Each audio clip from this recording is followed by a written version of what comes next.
I'm 1 2. I'm 1 2. I'm 1 2. I'm 1 2. All right. It's April, spring is here, it's beautiful outside, and this is a great month of boxing history. And forget just boxing history, it's a great month of boxing, period. So wherever you are, enjoy the weather, sit back and relax, and enjoy this edition of One Round with George. Intro. Ever since I was a kid and saw Sugar Ray Leonard fight, I've loved boxing. I was at HBO for 15 years as a feature producer, won a few sports Emmys. Not bad. I got to travel the world and tell the great stories of these fighters. Maybe something of a rooting interest in Alexander among the entire HBO Sports crew here, because Alexander's manager is former HBO Sports producer George Jacobin. I've managed a fighter. I've worked a fighter's corner, being as close to the action as you can get. My life has revolved around boxing. Saturday, April 8th was a long night of boxing. I started my night on ESPN watching the Top Rank card, and how good is Keyshawn Davis? It's not long before this guy's going to be a player at 135. Oh, what a body shot! That's what he is, a killer in the ring. Time to close the show right here, and that's it. Keyshawn Davis with a TKO victory over Anthony Yiggin. In the main event, this is my guy. I'm from Jersey. He's from Newark. Newark's own Shakur Stevenson made a sensational debut in the lightweight division. He was up against a tough Japanese fighter named Yoshino. He dropped him twice, stopped him in the 6th round. There is so much going on in the lightweight division. I can't wait to see how things shake out, but make no mistake, Shakur is going to be right in the thick of things. So when the ESPN card was done, I flipped over to the Zone. It was about the 7th round of Bam Rodriguez's fight over a tough Christian Gonzalez. Bam won a decision, won another belt. He's becoming a star. But what's most amazing about this fight is he did it with a fractured jaw.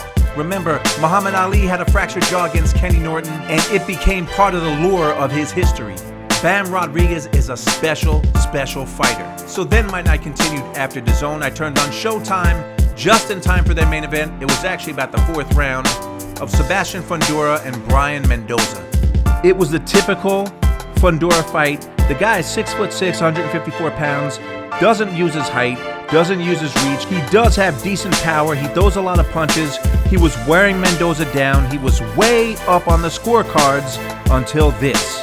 Porcentajes de golpes aterrizados. Cuando aquí apareció el golpe granítico. Bombazo espeluznante. Derrumba la torre. Vaya combinación cargada de estricnina. Parece que Fundura no se levanta. Le dio en la cimentación. Y aquí se terminó la pelea. Vaya. With that knockout, he's really made something for himself. It's part of the brutality and the beauty of the sport. My favorite part is when we talk about the history of this sport, and there is a lot of history in April.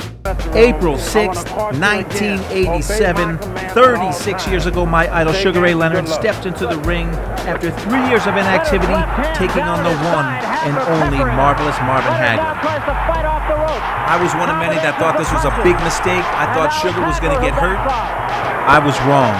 12 rounds later, after a thrilling fight, Sugar Ray Leonard was the new middleweight champion in a fight that is still debated today.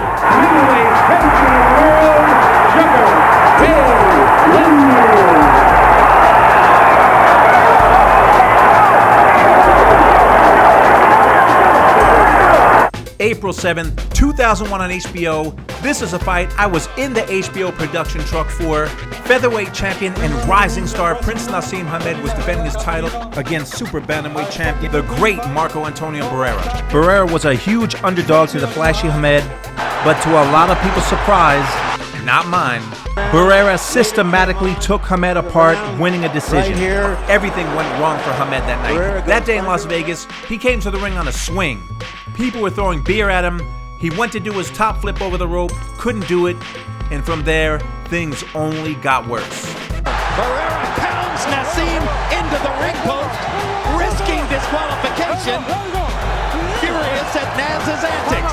Marco Antonio. He was taken apart by the slick, strong Hall of Famer Marco Antonio Barrera in one of Barrera's greatest wins. That's it. That's the bell.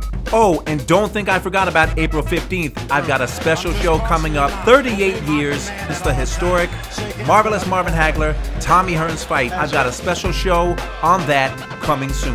That exhilarating one round with me is over. Now you can go to my YouTube page. You can like the content, you can subscribe to the page, and there is more coming soon.